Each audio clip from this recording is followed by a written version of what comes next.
Welcome back, my fellow watchers of the multiverse, to another If I Had Written episode. If I Had Written, Sam Raimi's Spider-Man 7.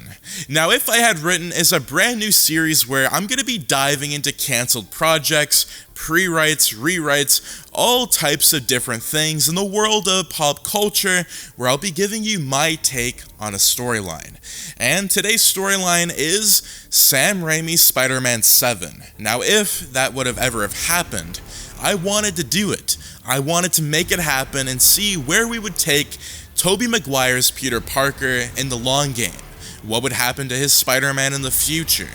And if you have seen the previous parts, if you haven't, I would highly recommend that you check those out. Links will be in the description down below. But Mysterio had almost defeated Spider-Man in the final battle of Spider-Man 6, where Peter Parker was left without a costume. And if you see by the thumbnail, he's created a brand new suit that looks identical to the sensational Ben Reilly Spider-Man suit. Now, we have Peter Parker and Mary Jane Watson finally getting married within this episode. So, my fellow watchers, grab some popcorn, grab a pop, do whatever you need to do, because we're gonna get right into the thick of If I Had Written Sam Raimi's Spider-Man 7.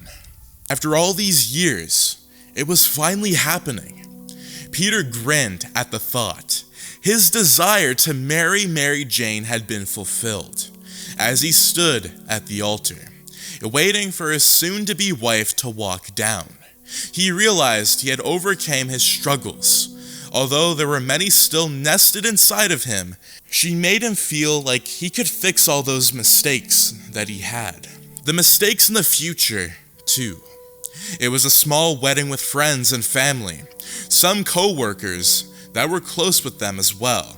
Thanks to that, it was a small venue on a hilltop with wooden benches set up with white flowers on top of them. There were still white flowers covering the entire scene. They also wanted a less expensive wedding, which led to there being no video photographers. Although many would deem it to be small for a superhero, Peter thought it was perfect for their new family. Aunt May was seated at the front with her lips pulled into a smile and tears in her eyes. She sniffled and dabbed her face with a tissue. Peter didn't recognize many of the people there, so he kept his mind focused on May and MJ. In his mind, Harry was his best man. He opted not to have one out, of respect for his fallen friend. Several months after the Mysterio encounters, Peter found his peace in life. There were criminals and mass crimes he had to stop, but it had been hardly any in the past months. Peter didn't know what to do with himself. It felt like he was waiting for the next big thing, like it was around the corner. Only his spider sense couldn't feel it, or maybe he was paranoid. He couldn't tell. Every minute felt like years, but Peter knew he was being dramatic. Soon enough, Mary Jane would be in his arms as his brand new wife, the one he would spend the rest of his life with. The more he thought about it, the more he bounced up and down. He couldn't even focus on the rest of the environment. It smelt of chocolate cake and wine, and the decorations were gorgeous. They got white balloons and went all out with a white theme. There was some red sprinkles in a contrast and also to match MJ's hair. Peter had suggested red sprinkles, and MJ laughed about thinking of it. It looked strange to have white and red. It did, in fact, look strange, but Peter didn't care. MJ had brought in some blue balloons, just to be cheeky, and May got a good laugh out of that.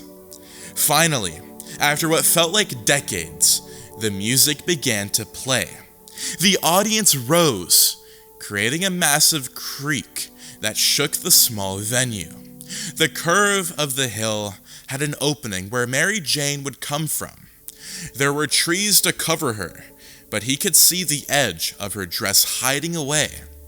More seconds ticked by, and just as the music swelled, Mary Jane stepped out with her father holding her arm. She had the most gorgeous dress that matched the theme of the wedding. It was long and fit her shape. Although Peter didn't know much about dresses, he believed it was an A-line style dress that had a matching veil. Her red locks shined under the sparkles put on the thin fabric, or the vial, and even from his position, Peter could spot her glowing blue eyes. Her father escorted her up to him, and the couple locked eyes. Peter couldn't stop his grin. It overtook him. He barely processed that her father had given his shoulder a squeeze. A nervous chuckle left Peter's throat as he muttered a thank you to her father before he took his proper place. Mary Jane went for his hands, and although they were clammy, Peter intertwined them with hers. He came closer, and the ceremony begun. It was just like the rehearsal, except much more heartfelt. The beginning passed like a blur. He had zoned out when the opening remarks were made. A clinch, and cheesy as it sounded, Peter really didn't get lost in her eyes. Peter really did get lost in her eyes. He didn't snap back to attention until it was time for the vows, and the officiant handed MJ hers first. She took the paper, forcing their hands to part. She sniffled, some of her mascara running down her face, as she brought her eyes to her vows. Peter, I can't survive without you. You're my other half, and the person I go to, no matter if I'm having the worst day of my life, or the best. I'm marrying you because I fell for Peter Parker, the man who has a knack for saving me from bad decisions, sadness, and Aunt May's meatloaf, MJ said, and she paused to laugh with Peter. In the background, Peter could hear Aunt May joining in on the amusement. I love you, Peter Parker. You're an amazing man. I promise I will stay by your side while we grow old together, and I promise to color your hair when it turns gray. Peter could feel the tears rolling down his cheeks as he opened his mouth to reply. You better. She chuckled, and he did too. She passed the paper back to the officiant to instead take his hands, their eyes locked. I promise we will handle everything that gets between us. And most importantly, I promise to always love you. You're kind of special, Tiger. Don't forget that. Peter didn't want to sob before they were even officially married. That goal got shattered into pieces after she said that. He nodded rapidly, just as the officiant handed him his vows. He took them, but he knew he didn't need to look at them. After all that time he took preparing them, he didn't need to look. They would be in his mind for years to come. MJ, I've always said that the great thing about you is that when I look in your eyes and you look in mine, everything feels not quite normal, Peter said. And MJ laughed, but she broke off early due to her tears. It's you. It's always been you. And you've been by my side through things I'd rather not repeat with May here. May did a small cheer that had Peter grinning. You complete me, and I promise to repay that favor every day for the rest of my life. Whenever I'm with you, I have a warmth, my rock. You're everything I want, and I promise I will be the best husband to you. And when we start our family, I promise to be the best father. I promise to love you in sickness and in health, even if you ever go crazy and eat May's meatloaf. It's not that bad, May called. MJ and Peter chuckled. Peter passed the vows back to the officiant and took Mary Jane's hands. He smiled. And MJ? He asked. She nodded.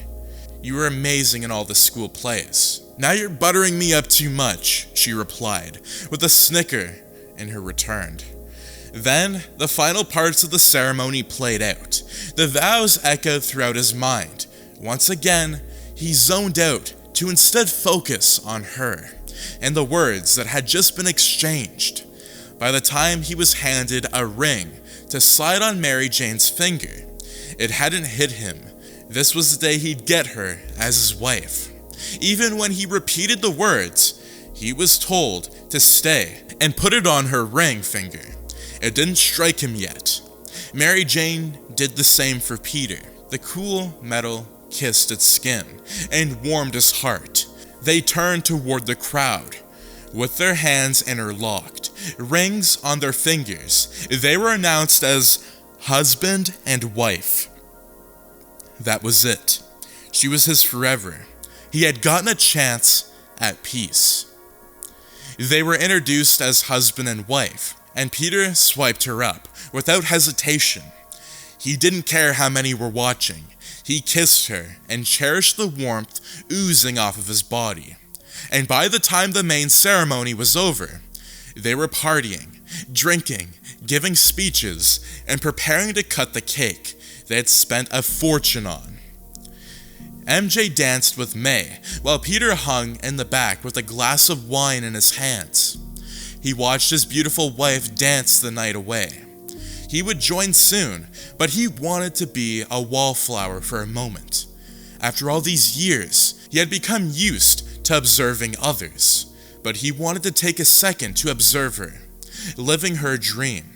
It was the most beautiful sight in the world. A tingle lit up his skin, but he ignored it. He wrote it off as his nerves or someone about to fall on the cake. Just in case he went by the cake to protect it, but the tingle didn't go away. Peter kneeled his brows and put down his wine on the nearest bench. He didn't have a spider suit. He knew it was irresponsible, considering more and more were learning his identity, but he thought he could have a wedding without any issues. Why was the spider sense going off? The worst part was, he couldn't identify it. It felt like it was coming from all around him, circling him like a vulture, and preparing to dive in and scoop him up in its claws. His instincts was to get MJ and tell her that they needed to leave, but before he could move, he found out where the threat was coming from.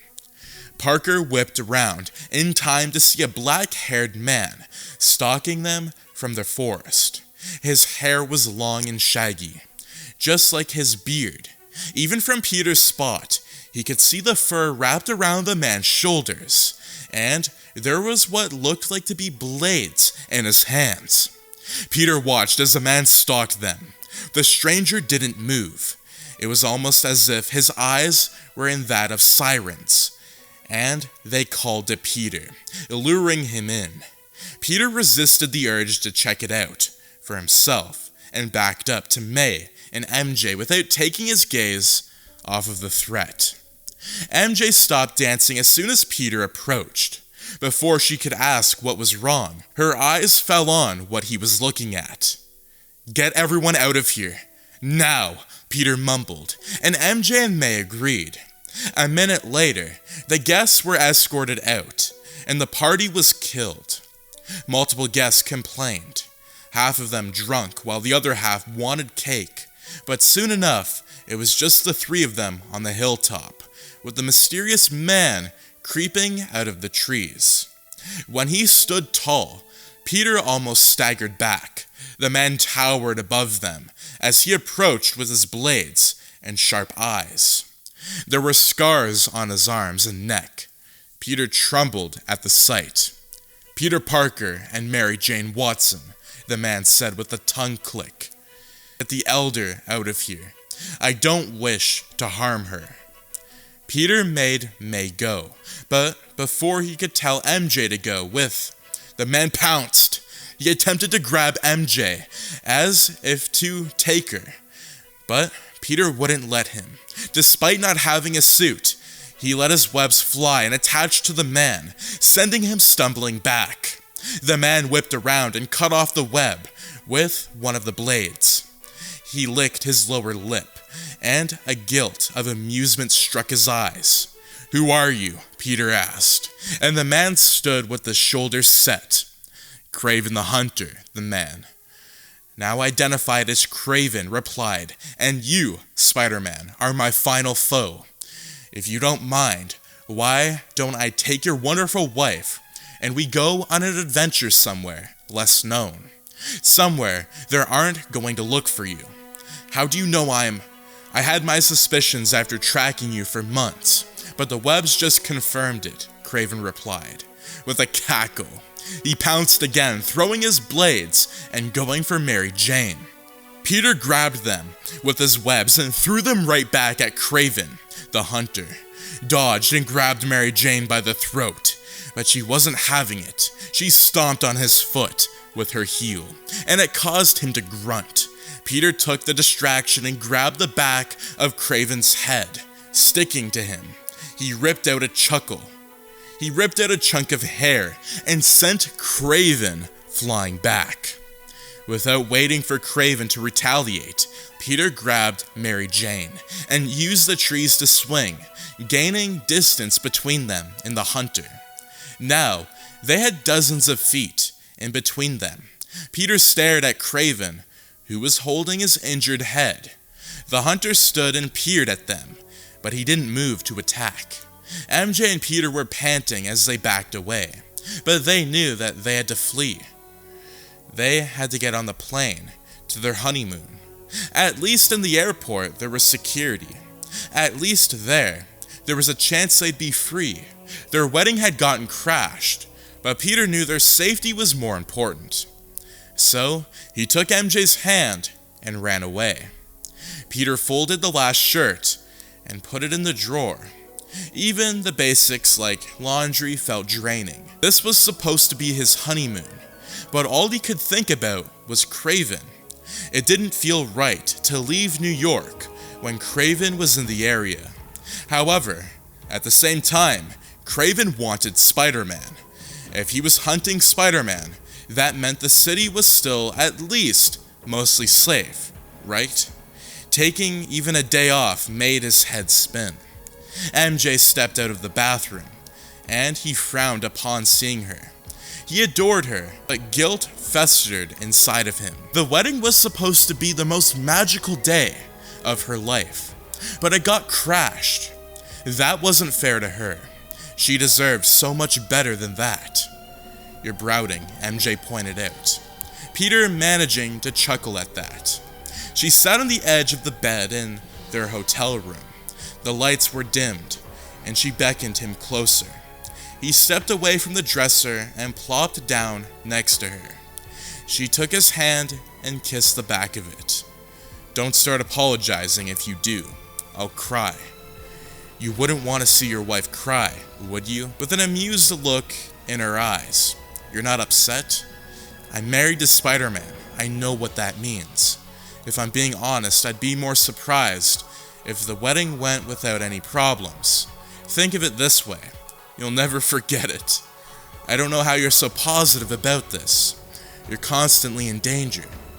MJ only smiled. "Danger is my middle name, and I have it monogrammed on all my towels." Peter laughed. At the very least, MJ made him feel better. She warmed his heart, and it brought him joy to know she had accepted this path. Although he had always known that the ring on her finger brought him peace of mind.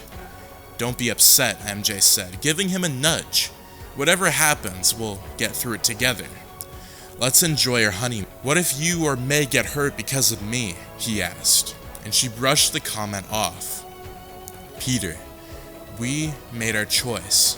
Do you trust us?" "I do." She smiled and squeezed his hand.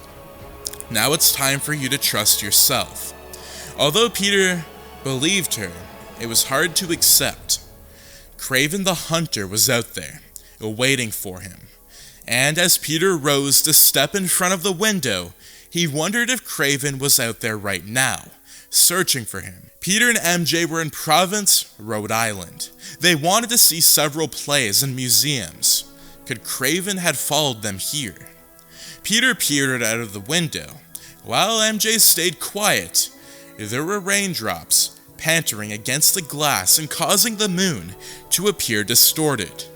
Peter rested his hand against the material, gazing at the streets, and wondered if the city needed Spider-Man as badly as New York did. As he backed away to go join his wife in bed, couldn't help but feel on edge, not because of the potential crime happening right down the street, but because of his feelings. For some reason, his spider sense was still tingling. Kraven overlooked the city. After the failed attempt to kidnap the girl, Kraven had to come up with another plan. They were on a honeymoon. He had tracked them there, so he could monitor their advancements. Peter hadn't come out in the Spider-Man suit since their honeymoon. Kraven needed the spider suit. He had to wait for a little longer. However, it was night. If Peter was going to go out as Spider-Man while in a new place, tonight was the night to do so. Kraven doubted the Spider-Man would make an appearance, but one could only dream. It was beyond that. Kraven needed to get Spider-Man alone. He needed to best the man in combat and become Spider-Man. He had always wondered what it was like to be a hero, and Spider-Man would show him. If Kraven was going to die, he wanted to experience someone clapping for him. Just once, he would like that. He sat on the rooftop of one of the many apartment complexes surrounding the province. They were made of brick, and cars passed on the roads, dozens of feet beneath him.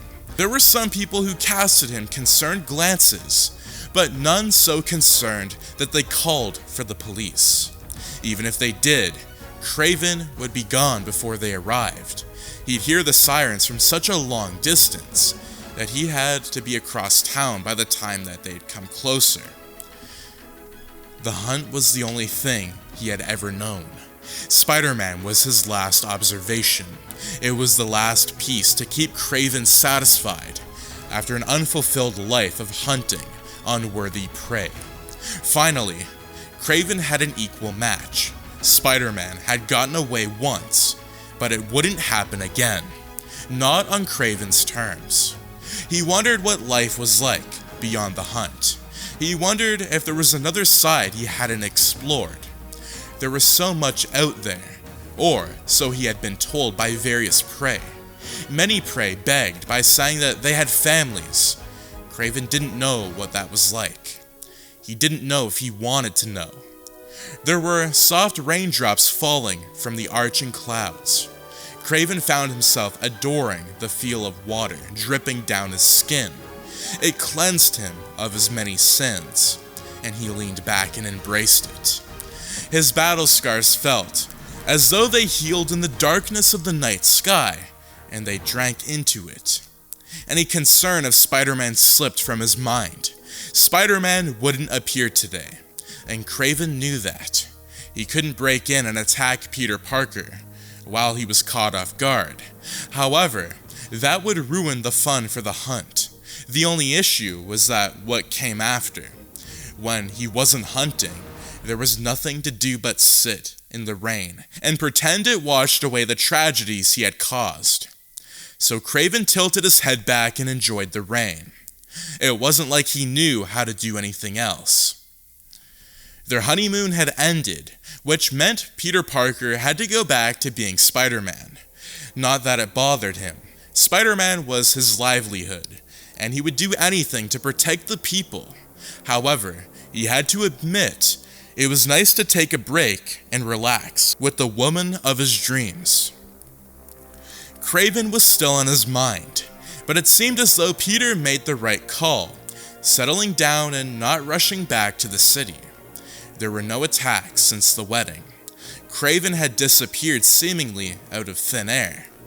As Peter got changed into his new suit, with Mary Jane humming behind him, he wondered if the reason why Kraven hadn't appeared was because he had given up. After all, he had crashed their wedding, but ended up getting overpowered. Perhaps it was a one-time occurrence. Peter didn't know if he wanted to know the answer, but he was sure he'd find out soon enough. "Is it too early to say, 'Go get him, Tiger?'" MJ asked, and Peter chuckled before kissing the side of her head. It's never too early. You'll be alright here by yourself. Are you kidding? I'll be here reading all night, without worrying about hearing your snore. I don't snore that loud, Peter said with a huff. But MJ's knowing eyes told him everything he needed to know. Okay, maybe I do. The sound barrier trembles at the thought of your snoring. You're rubbing it in, Peter replied. MJ laughed. A little. Now, go get him. I'm not going anywhere. Peter finished his suit off by putting on his mask. He opened the window and left, but without taking one final glance at his new wife. It didn't feel as weird as he thought it would. A marriage was a big step, but it didn't feel like it was to Peter. It felt like the right step, not the big one, and that gave him a grin as he swung through the city, looking for a crime and following police sirens whenever he could. All night, he swung back and forth between places, stopping criminals and aiding police. He got cheers and applause, and he waved to several people who waved to him. Being back in the Spider-Man suit gave him life. As it turned out, all he needed to keep himself going was May, MJ, and his responsibility. By the end of the night, Peter was exhausted. He had hunted criminals for hours and ended up being later than usual. He dropped into an alley to relax. He wanted to do it away from public eyes, so he could take off his mask to breathe better. As much as he adored swinging through the streets, it took a lot out of him. Every night, he liked to relax and take a breath of fresh air after a long shift. Then he'd swing back home and try his best not to wake MJ. Tonight was no different. After catching his breath and ending his shift as Spider-Man, Peter got ready to leave. He put his mask back on and strolled down the alleyway, attaching himself to the dead end by climbing up. He got up to the top, his feet hitting the gravel, but as soon as he looked up, his spider sense went off. Unfortunately, it didn't go off in time to help him block the punch that came his way. His vision blurred as he fell back. Peter flew down and barely managed to attach a web to the building to stop himself from hitting the pavement. He landed straight up and whipped his head to see who had been the one to harm him. When he locked his eyes with the person standing there, his entire body froze, and he felt his head plummet, disappearing from his body. Kraven, the hunter. It had finally happened. After monitoring Peter Parker for days, he had finally put the suit on. He swung out of his apartment. Now, Kraven had the opportunity to strike. All he had to do was get Peter Parker alone. Then he could take over as Spider-Man. He could best Spider-Man in a fight and prove he was the ultimate hunter. He tracked him through the city and waited. Taking him down in the middle of a fight would be too obvious. No, Kraven couldn't do that. He had been patient this long. He couldn't wait a little longer, and so he did.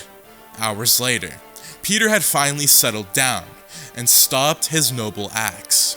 He retreated to an alleyway, where he paused to take a breather. Kraven used the opportunity to get into position, resting atop a building made of bricks. More waiting. It seemed as though that was most of Kraven's life. A few minutes passed. Then, Spider-Man put on his mask and came closer to the wall. Kraven backed up and ducked, hiding himself from view. He hoped his natural scent hid him from Spider-Man's uncanny senses. As he seemed to always do, he waited. His tongue shot out and coated his lips in a thick sheet of saliva. His nails dug into his palms. His eyes settled on their target, the edge on the roof. A single bed of sweat dribbled down from his skin and glued itself to him. He could taste the adrenaline.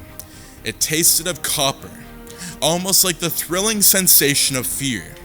A wicked smile infected his face with a bliss as he waited and waited and waited. Then his wait concluded. Spider-Man appeared, and before he had the chance to scope out the top of the area, Kraven attacked. His fist made contact with the smooth fabric on the mask and sent Spider-Man flying back. The superhero fell, and Kraven stood on the edge and watched as he struggled to regain his footing. Spider-Man used a web to break his fall. He whipped up and saw Kraven there, but no words were exchanged. Without speaking, Kraven dropped to the pavement, grabbing his blade and digging it into the side of the building. As he descended, his boots hit the ground, and Peter got into a defensive position. Although Spider-Man was faster and more agile, Kraven knew he had the strength. As much as Peter could do loops around Kraven, it didn't matter if Kraven landed just a few solid hits. And that was exactly what he did. When Spider-Man moved to make the first attack, Kraven focused on landing solid hits instead of consistent ones. Peter slid to go in between Kraven's parted legs in an unexpected move, and he had to admit Peter was smart for doing so, but Kraven adapted. In the middle of the slide, assisted by Peter's webs, Kraven kicked and made contact with Spider-Man's jaw. He held it and flipped onto his feet, jumping off of the wall and going for Kraven once more. Without so much as moving his legs, Kraven punched through Spider-Man's defenses. Peter's back hit the brick building beside him, and he slumped to the road. Kraven stalked over and grabbed the back of Peter's suit, flinging him back against the wall. Another dent formed. Parker crawled up the building and opted for an aerial attack. Kraven held one blade and watched. He observed every movement that the spider made.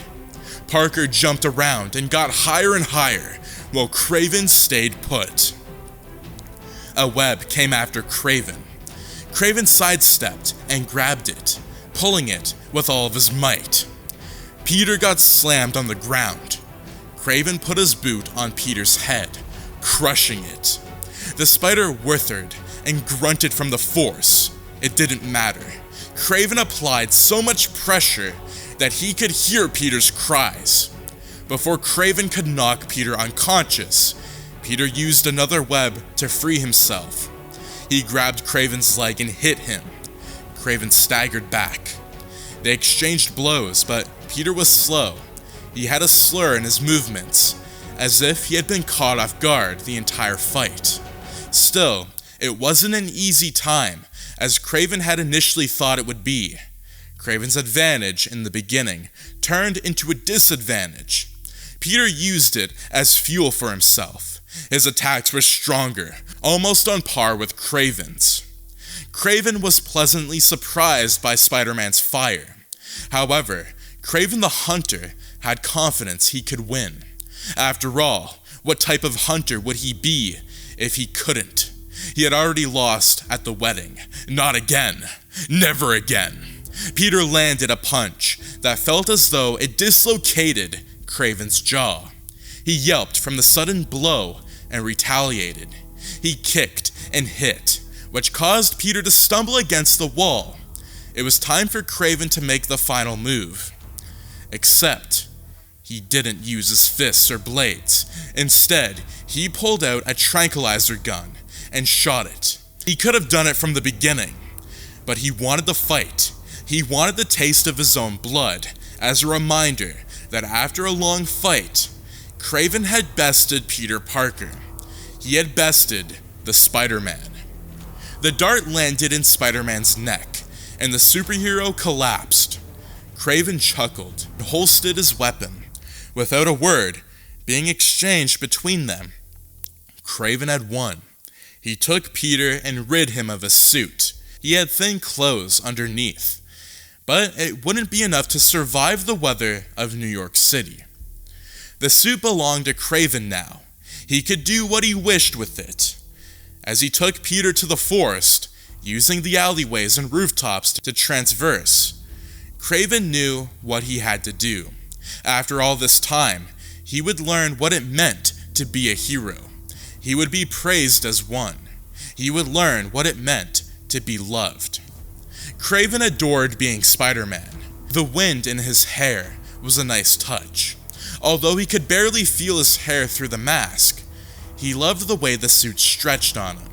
He had a wider frame than Peter Parker, but the suit had gotten a good enough material that it didn't break. Kraven didn't want to take his chances in battle, but he didn't care if people learned his identity. The point wasn't to become Spider-Man, but to beat him. And that was exactly what Kraven had done. For decades, Kraven had wanted to be on top. He had wanted to be the ultimate predator. Now he was. He had defeated the man who stood in his way from reaching his absolute peak. He had it. He had cherished it.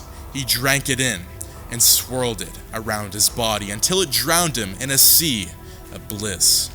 Kraven went through the streets and hopped from rooftop to rooftop, searching for police to follow. It was obvious that he wasn't the same Spider-Man. He wondered if the people would pick up on it. His build was different, and he didn't use the iconic webs as the older hero. Despite the differences, the crowds cheered and applauded for him. They treated him like a god. He wondered if Spider-Man ever took a moment to revel in the beauty of the applause. Kraven did. It felt as though he had been seen and heard. His accomplishments over the years were recognized, or he wanted them to be. As he stood on the rooftop with people waving and clapping, he realized no one was cheering for Kraven the Hunter. They were cheering for Peter Parker, better known as Spider-Man. After all this time, he hadn't had his achievements recognized.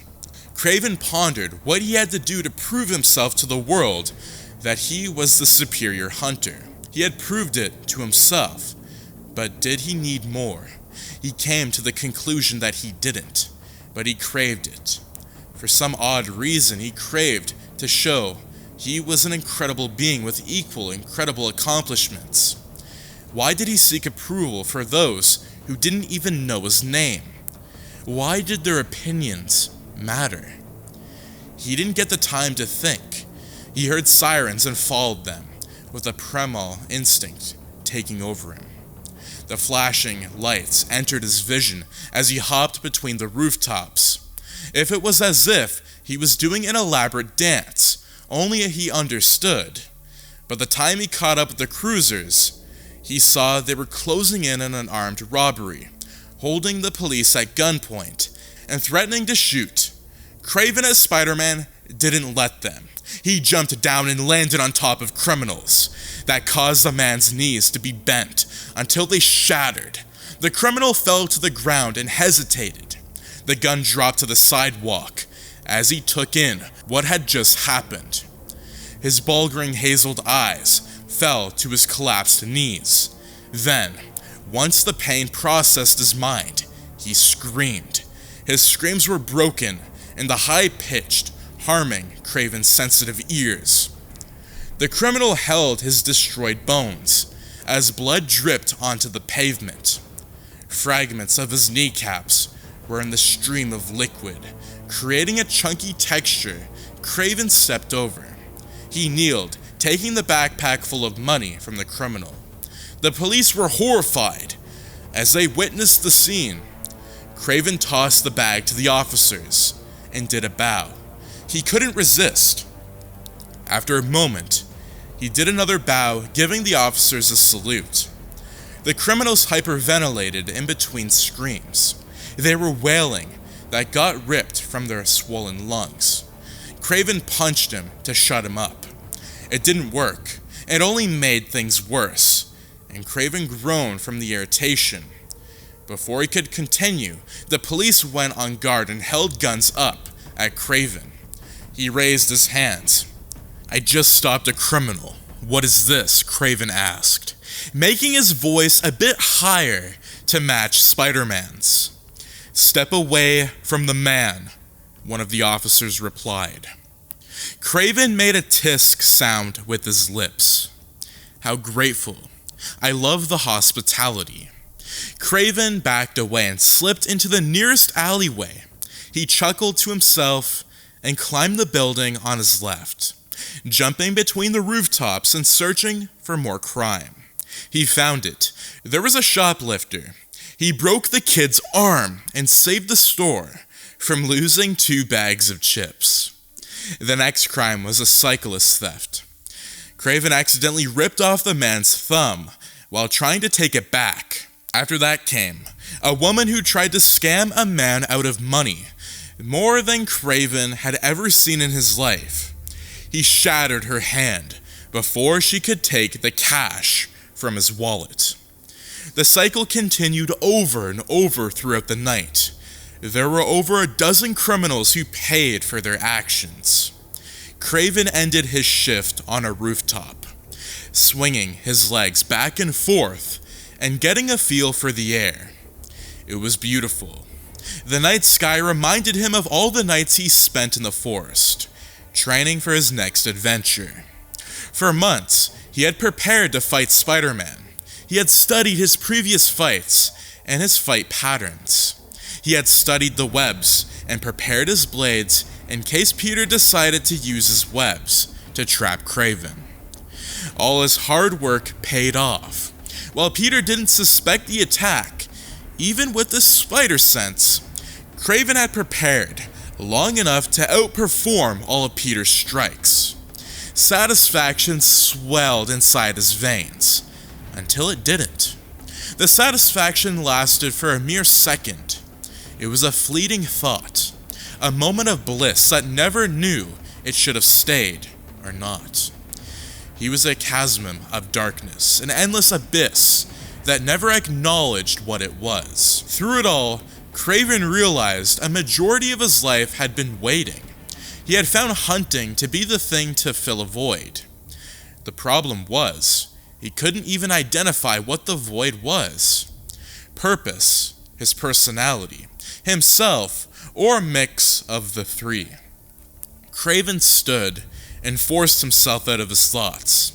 Hunting had become his obsession, and he was okay with it. He had came to terms with it, even if it had drove him mad. Not everyone had the privilege of going mad in a contained environment. Kraven became who he was because of his past with hunting and solitude.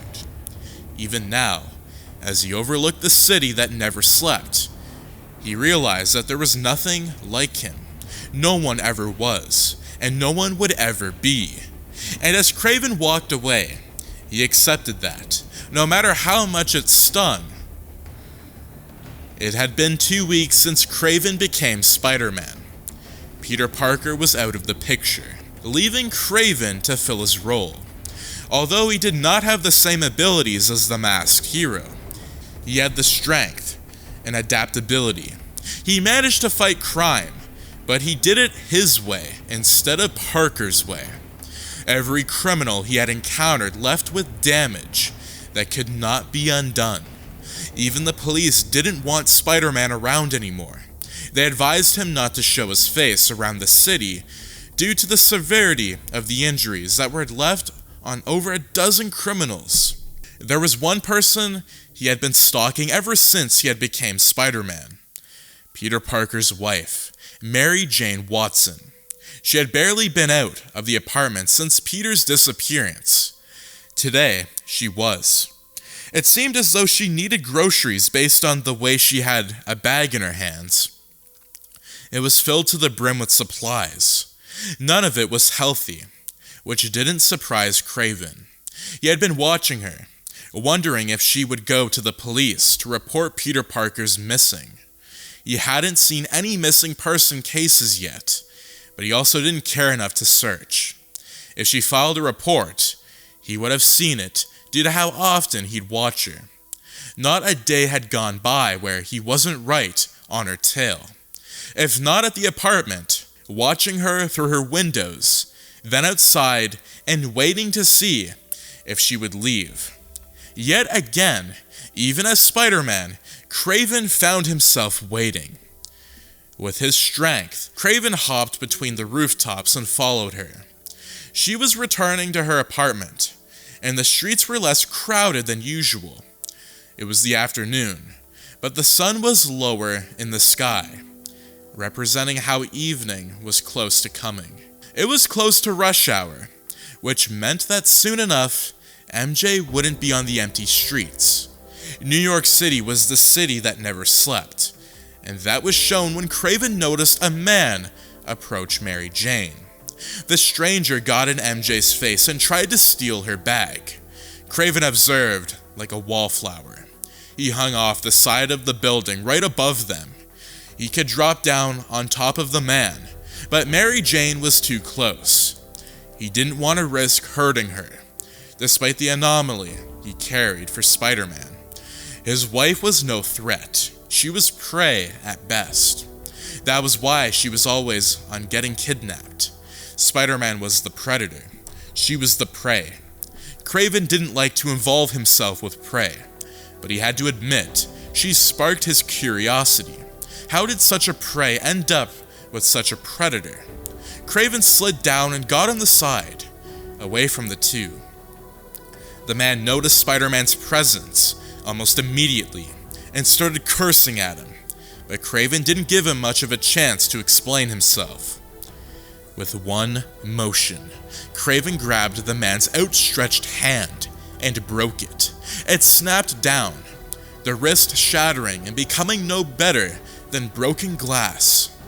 It hung loosely, wobbling back and forth, like a seesaw.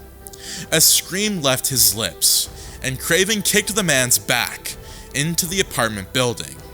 The stranger ended up on the ground, holding his wounded body and whipping and whimpering. Kraven turned to Mary Jane and had a smile under his mask. "Was he bothering you, lady?" Kraven asked, trying his best to mimic Peter's tone. MJ backed away and held her bag behind her, as if preparing to use it as a weapon. "Thank you, but please go back to protecting the rest of the city. I don't need it." It seemed like you did. Yet Kraven didn't focus on the conversation. It felt as though there was another presence in the air. MJ seemed to sense it too, seeing as she walked away. Kraven followed, and she ended up going into an alleyway. Why was she getting out of public eye was beyond him. Right when Kraven stepped on the gravel and got coated with a sheet of darkness, he realized why she had led him there. She was treating him like prey. He chuckled. "Clever. You might want to run now," Kraven said, and MJ obeyed. MJ ran past him and back to the mouth of the alleyway. She embraced the man standing there, waiting for Kraven, but the embrace was over as quick as it began. She departed the area, presumably to return to the safety of her apartment. That left alone two men, both predators, but Kraven had already proved he was the best one. He was the ultimate predator, and his eyes met the man's, and he grinned. Across from him stood Peter Parker. A gasp left his parted lips. Parker woke up in the middle of nowhere. He didn't recognize where he was, but it smelt of dirt and mud, and there were bugs crawling all over his skin. There was mud thrown over him. It was as if he was half buried, but there was enough space for him to breathe. He tapped his chest only to find his spider suit wasn't anywhere near him. He got up in a rush, and it hurt his back. A crack sounded off, and it came from his spine. He couldn't tell if he was relieved or left in more pain because of the action. Peter sprung to his feet and searched himself for injuries. His neck was sore, and upon closer inspection and searching his memories, he realized it was because he had been shot with a dart. The dart Kraven used, it caused him to get knocked out. That made Peter Parker widen his eyes. Where was Kraven? Most importantly, where was Mary Jane? Kraven had gone after MJ in the past, and if Peter was there, then where were they? Peter scoured through the forests and searched, but he didn't find much. That led him to conclude that he was outside the city. He wasn't in Central Park. No. That would be too easy for the police to find him. He was in the wilderness, where there were bugs and birds and occasional deer. Peter loved nature, and made him a good photographer. However, he couldn't bring himself to admire it now. The panic overwhelmed him as his mind stormed with questions about Mary Jane. Kraven was the least of his concerns in that moment. Although he didn't recognize where he was, he knew what to do. He got to the top of a tree and scoured the horizon for the city. It wasn't far. He could see the skyline and the cars. As much as it grossed him out, he could smell the pollution from his position. The journey to the city began. He swung between the trees and stayed out of the sight, thanks to his lack of a suit. When he got closer to the city, he didn't use his webs and opted for walking. His first goal was to get his apartment and see Mary Jane. His second was to find Kraven and figure out what had happened since he had been gone. Peter didn't even know how long he had been out. The city wasn't on fire and there wasn't police sirens everywhere. So, Peter took it as a good sign that Kraven hadn't caused serious damage. Or, even better, a sign that Kraven got defeated by police or a third party. There were no sirens that hit Peter's eardrums. If Kraven had taken over, Peter didn't spot any evidence to suggest the city had a new leader. He opted for going through alleyways and taking shortcuts to return home. Within 20 minutes, the dirt covered Peter Parker and made it to his block. He noticed his apartment complex and trotted over, but he was interrupted by a man approaching a redhead woman. No, not just any redhead woman. Mary Jane. Peter's heart skyrocketed. His adrenaline flooded his veins as he began to increase his pace. Before he could continue, a flash of red and blue entered his vision. That was his suit. Spider-Man was there, but it wasn't Peter Parker. The man who had been bothering MJ got his hand snapped into little pieces, and Peter grimaced at the sight. He could hear the crack from his position over a dozen of feet away. The stranger screamed and cried out from his injury, while the new Spider-Man attempted to speak to MJ. MJ saw Peter, but she hid that she did. He admired the way she was able to push down her emotions and focus. She stepped away and ended up going out of sight. Peter rushed to follow. That led him to an alleyway. It was identical to most of the ones he used to get to the apartment complex in the first place. The man wearing the suit wasn't a new superhero or a clone.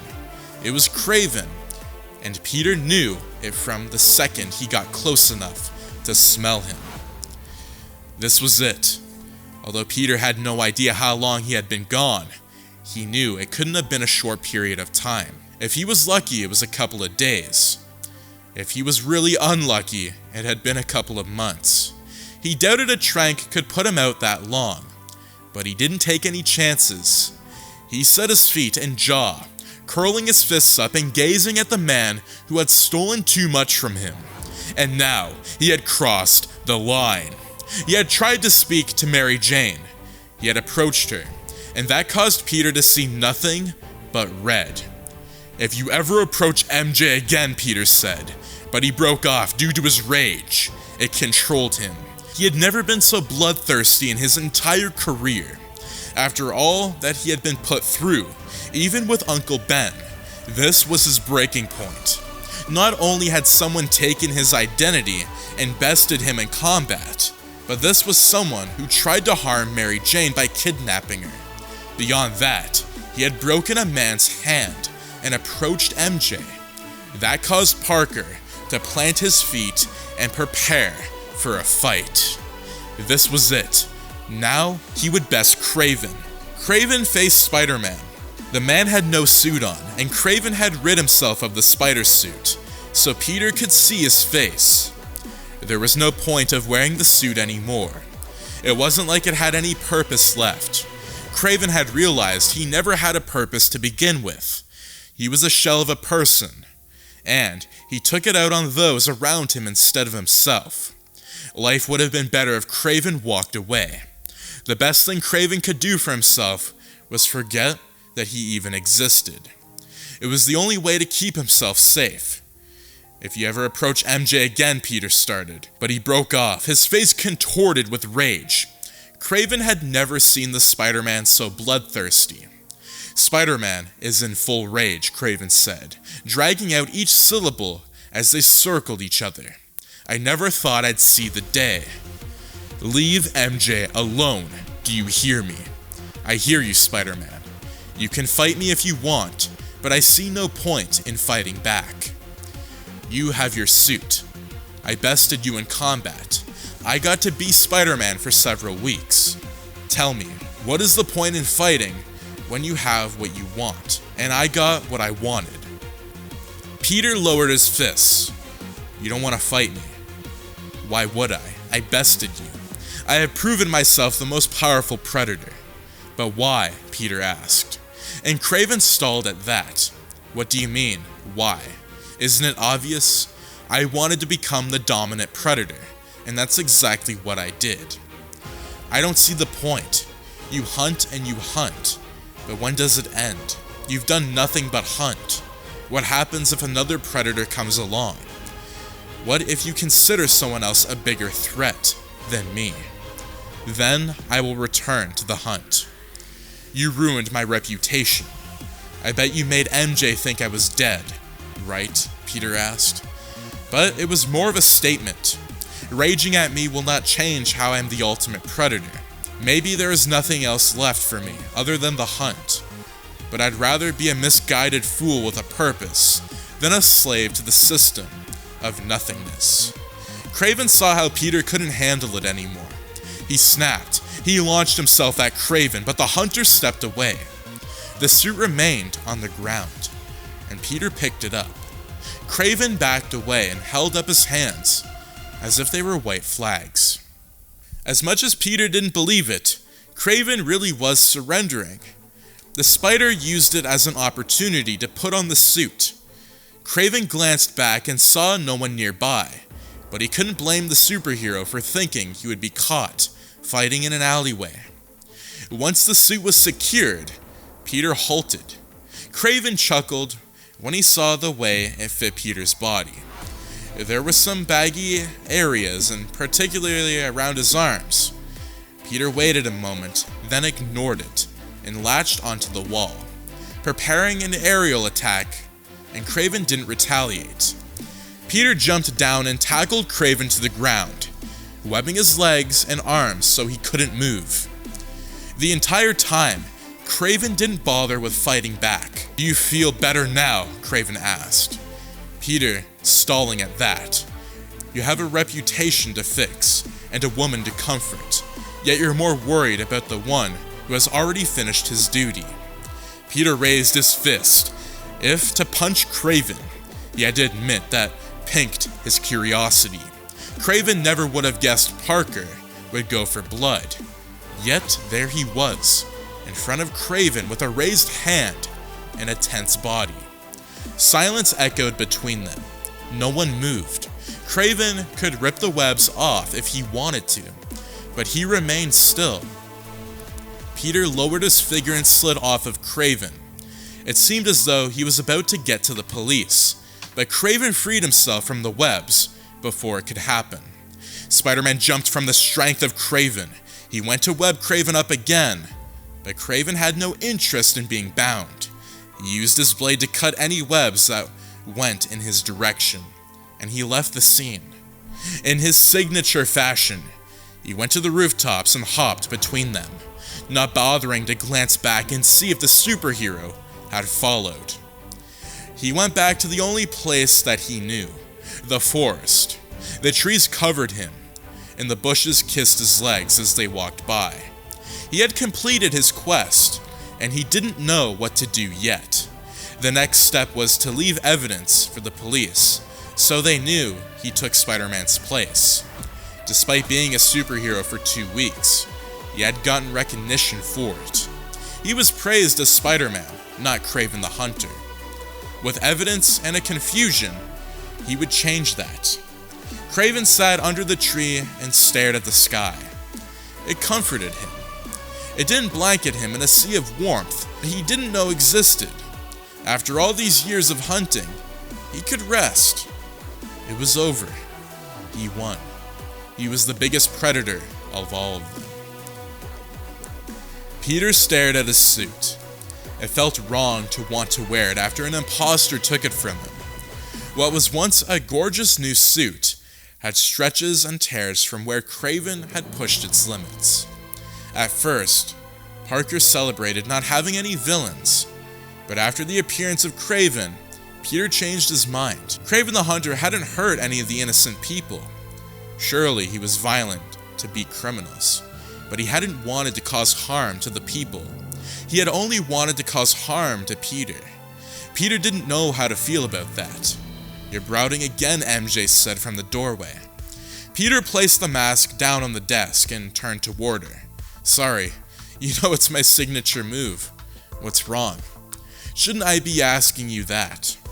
she asked as she approached. She sat on the bed and motioned him to join. After hesitating, he did. Sitting by her side, she took his hand, and together they sat in silence. The silence persisted for a few moments as Peter reflected on Kraven. The man had one goal: besting Peter Parker, besting Spider-Man. But why? Peter couldn't wrap his head around it. Kraven the Hunter's sole purpose in life was to be the ultimate predator. What had happened in his past life that made him that way? Peter didn't think he wanted to know, but the attacks came because he viewed Peter as a predator. Was that a sign that more danger was to come? What other villains thought the same way Kraven did? Mentally monologuing isn't going to change what happened, MJ said. And Peter hated and loved how she read his mind. It meant she exposed the vulnerable sides of Peter, but it also meant she knew him better than anyone. He wanted a family, MJ. He hunted because it was the only thing that made him feel respectable and loved. He wanted to prove himself that he was enough. Why does that bother you? We all do crazy things to prove ourselves. That's why we're enough, don't we? Not best people in combat crazy. What other villains are out there waiting? Peter asked, but he didn't expect an answer. Kraven is gone, MJ said, as reading through his words. You don't have to worry about him coming back. But you don't get it. He beat me. He took over my job as Spider-Man, the friendly neighborhood hero, and hurt criminals. What if he chose to hurt the people instead? After all these years, and I got beaten by a hunter, what does that say for the future? I have no idea, MJ said, holding his hands, but it meant that we should be grateful he didn't go after innocents. If he did, this would be a different conversation, but I told you to trust me. Do you still trust me? Of course. Then trust me when I say you fixed the problem. Kraven caused harm to you and your reputation, but it's nothing that can't be fixed. It's nothing that you can't bounce back from. MJ's words were soothing, but Peter couldn't believe them. Kraven had been tracking him and waiting for his moment to strike. Peter got caught off guard and ended up succumbing to the more powerful man. What did that mean for the future? Why did Peter feel as though his spider sense hadn't rested ever since Kraven appeared? Why did Peter feel as though there were more villains similar to Kraven waiting to strike? And most importantly, why did Peter feel as though he would see Kraven again? And that is going to be if I had written Sam Raimi's Spider-Man 7. Now, what did you think of the storyline between, Peter Parker and Mary Jane finally getting married in the Raimi trilogy? It finally happened in my version. I really wanted that to finally happen. It took since Spider-Man 3 for this to happen, and I think it was a great moment to include Kraven kind of crashing the party and, you know, sending that message. Like, Kraven really just wanted to be the best of himself, and I really showed the human side to Kraven rather than, you know, him going into a city with thugs and attacking people for no reason at all just to be the better predator, because he didn't need to do that to seek out Spider-Man.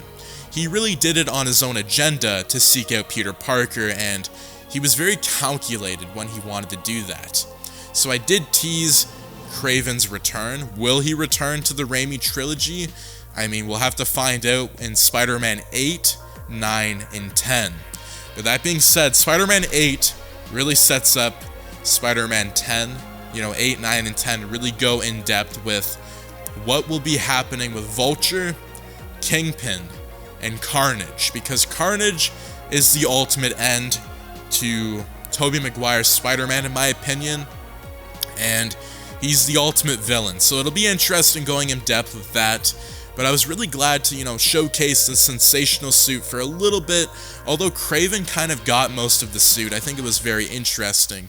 But that being said, my fellow watchers, do make sure to subscribe, like, share, and turn those notifications on so you and your friends are all up to date with the latest content. I got more If I Had Written videos coming along. I got The Amazing Spider-Man 4, we have the Sinister 6 that probably already came out, and there's just so much more that's coming to the channel. So if you're hyped, I would highly recommend that you turn those notifications on, because you never know when a new video is going to be coming your way. But thank you so much for tuning in, and I'll see you in the next video. Take care and have an amazing day. Peace out.